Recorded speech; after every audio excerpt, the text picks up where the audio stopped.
Hello, welcome to the Post-Nerf Meta Report, and I will show you 11 decks from the highest win ratio to the lowest. And it's the end of the Druidstone, but actually there will be the new era in Hearthstone, because we will see a Hunter Stone, which is not a big surprise. 4 out from those 11 decks are Hunter decks. But if you're a fan of smorking, if you like those short games and just hitting your opponent face role-playing a Rexer in the bedroom, then probably this is a really good information for you.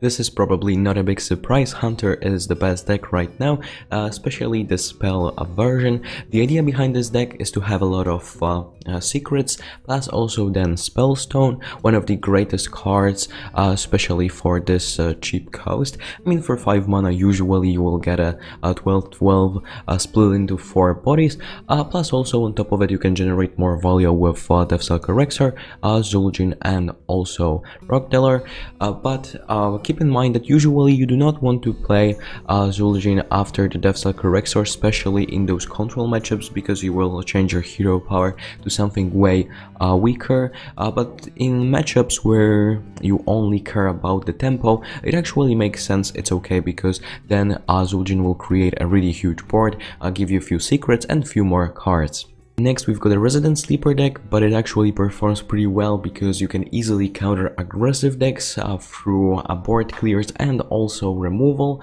The biggest strength of this deck is that you can almost every single turn get +4 armor out from hero power, and when you face any kind of control deck, usually you will win through fatigue, because you can overheal, you can get more than 30 health points, plus also stack a ton of armor, and then fatigue won't hurt you, at least notice that much, and your opponent will just slowly die through fatigue. Next, we've got an interesting modification of a big beast hunter. Right now we do not play Carnivorous Cube and the Vilazar Egg, but there is Sipping Oozling and Silver Vanguard, which gives us a little bit different synergies, because right now we can recruit more 8 mana minions, plus also because we've got more beasts.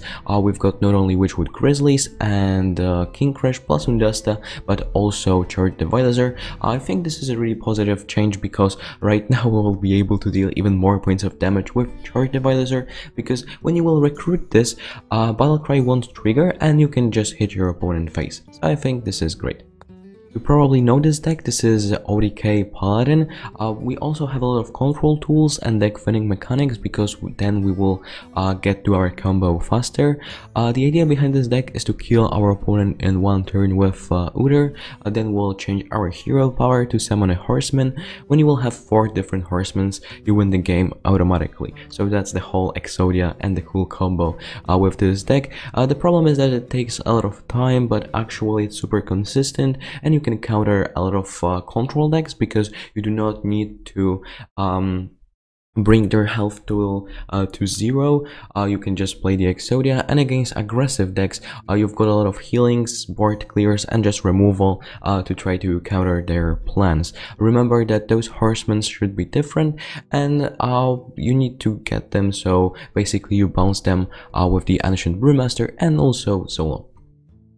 And we've got another hunter. This is probably one of the most aggressive archetypes. I think you know how this works. Face is the place, wink wink.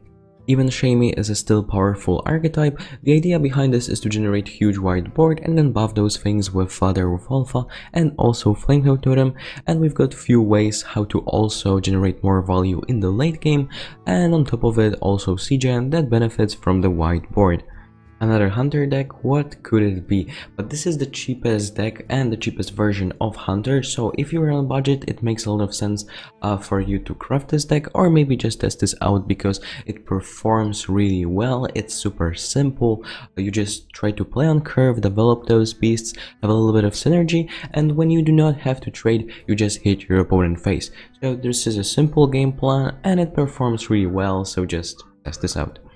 If you are not the biggest fan of experimenting and trying new stuff and decks, you can still play with the old Odd Rogue. Its turn performs pretty well, so if you want to conquer the ladder, just go ahead. Resurrect Priest is still a great deck, especially with the addition of the new board clear, because usually we can clear the whole board on turn 5. The idea behind this deck is to play Velen and also Malygos to then burst the opponent with Mind Blast and Holy Smite. In order to do so, we need to pray to the RNGs that we won't draw those cards and play Cloning Gallery and win the game, or also there is a different way. We just play Spellstone, we resurrect those minions, and then we burst our opponent. If this won't work, we can just win by having a lot of big guys, because if you will resurrect things like, for example, Lich King and Obsidian Statue, it's still really hard to get rid of those things, and you can get even more value with Lyra and her spells. If you are a big fan of control decks, but you also want to have a late game win condition, it should work perfectly for you. Not only we've got a lot of removal and answers to counter opponent plans, but also on top of it we can burst them with Mind Blast and also the new hero power out from Shadow Reaper Anduin.